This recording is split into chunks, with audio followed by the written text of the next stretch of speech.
C'est une exposition très intimiste où on se retrouve enveloppé par les œuvres et par la lumière aussi qui est assez tamisée. Yann est un artiste qui fait de la photo. Il travaille beaucoup sur la lumière et il travaille aussi sur différents procédés photographiques, comme on va le voir ici dans l'exposition Les Impermanents. La salle ici est devenue un petit peu comme une projection de son atelier. On voit les expérimentations qui ont été effectuées tout au long de ces mois, mais qui ont été très, très fructueux.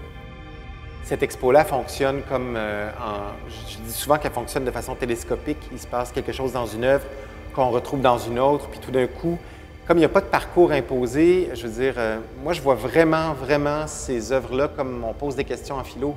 On y répond avec notre propre expérience. J'ai envie que les gens puissent se retrouver dans ces grandes questions-là qui sont portées ici par différents types d'approches photographiques, mais il y a des sculptures, même j'ai voulu matérialiser la lumière à un point tel qu'il y a des barres de laiton là, très solides dans l'espace. Il y a des impressions lumines, qui est en fait une technique très simple où on expose du papier photosensible à la lumière du jour ou avec des lampes.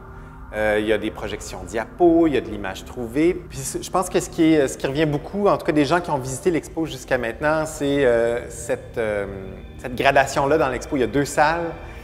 Il y a dans la deuxième salle, je pense, on me dit souvent qu'il se passe quelque chose de magique, quelque chose qui est très près de ce que j'ai vécu, du vertige cosmique. Il y a pour certaines personnes un effet d'émerveillement, en fait. Bon, c'est ce que je souhaite, mais je ne révélerai pas toutes les surprises de cette expo, mais il y a en fait deux expériences à vivre dans cette expo-là.